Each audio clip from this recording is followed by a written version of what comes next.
Bonjour, bienvenue sur ma chaîne, bienvenue chez Apoha. Vous êtes sur une chaîne où on apprend à parler latchon. Comme vous le savez, latchon c'est une langue parlée dans le sud de la Côte d'Ivoire, qui est située en Afrique de l'Ouest. Voilà, maintenant que vous êtes situés, je vais continuer les cours. Aujourd'hui, nous allons parler de la famille, du vocabulaire de la famille, bien entendu. Donc, on commence par le père. Le père, en latchon, ça se dit nté. La mère, man. Vous voyez, il y a le m un peu aspiré. Le fils, la fille, le fils, mi. Pour dire mon fils, même mi. Mais c'est pareil aussi pour la fille.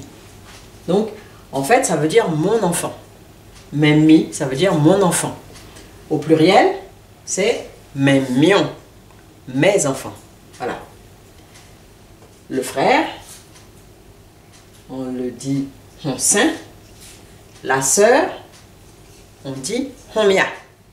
Donc, mon frère, on dira mais on sein. Ma sœur, mais on mia. Le grand frère, c'est on sein bobo. Le petit frère, c'est on sein bri. J'ai gardé le masculin parce que bon, c'est comme ça on apprend, on voit la différence tout de suite. Vous pouvez faire la même chose avec le féminin. La grande sœur, par exemple, mais on mia bobo. Et la petite sœur, mais on mia bri. Voilà, ma petite sœur, mais on mia bri. Voilà. Ensuite, pas ensuite, avant, j'aurais dû commencer par les grands-parents peut-être, mais c'est pas grave. Voilà, le grand-père, ça se dit adisse. Voilà, adisse. La grand-mère, adji. Quand on veut dire avec un pronom devant, donc mais disse, le a disparaît, mais disse. Et la grand-mère, c'est mendi. Voilà. Ensuite, nous allons voir le reste de la famille. Nous avons l'aîné. L'aîné, on dit à toi-ci. Voilà, à toi-ci. Le dernier, Dipouo. On a la dernière, par contre, là il y a une variante, on dit Dipouya.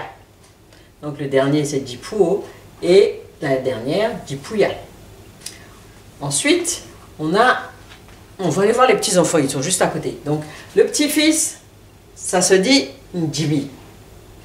Au pluriel, Ndimion. Mes petits-enfants, je dirais Mendimion. Voilà. Ensuite, le neveu. Le neveu, la nièce, c'est la même chose. Chez nous, on dit Homier. Je me suis pas attardée sur le cousin, mais je vais le faire parce que le cousin, en fait, ça n'existe tout simplement pas. Chez nous, il n'y a pas de cousin, on est frère, sœur. Ma cousine, je dirais ma sœur. Donc, mes homia. Voilà. Mon cousin, mon frère, mes honsin. Ensuite, on va voir le reste. Hein. On a l'oncle maternel, c'est particulier. On l'appelle Teko. Ça, c'est que l'oncle maternel parce qu'il a une particularité fondamentale que je vous expliquerai ultérieurement. C'est parce qu'il est du côté maternel aussi, en fait. Je vous le dis tout de suite, voilà. Parce que on est matrilinéaire chez nous. Donc, tout ce qui est maternel est très important, même fondamental. Donc, l'oncle maternel a un nom particulier, on l'appelle Teko. L'oncle paternel, lui, c'est juste la traduction. On l'appelle Théonsin. Voilà. On a la belle famille. Donc, le beau-père ou le beau-fils, on l'appelle Grosset. Grosset. Le R roule. Le R de gros, ça roule, c'est pas gros, c'est gros. Ça roule bien. Donc, Grosset. Mon beau-père, mais Grosset. Mon beau-fils, mais Grosset. Voilà. Au niveau du féminin, la belle-mère, Grobier, et la belle-fille, pareil, mais Grobier. Voilà. On s'arrêtera ici pour aujourd'hui. Et surtout, restez sur ma chaîne. Enfin, je vais faire de plus en plus de vidéos, donc il va falloir vous accrocher maintenant pour bien apprendre et surtout bien retenir tout ce que je vous mets au tableau. Et je vous ai dit là, je vous ai déjà demandé, dites-moi si vous préférez que j'écrive pendant que je vous parle ou que je fasse comme ça. C'est-à-dire que j'écris tout et puis ensuite je vous explique. Voilà. Je vous dis au revoir, à bientôt, à la prochaine vidéo.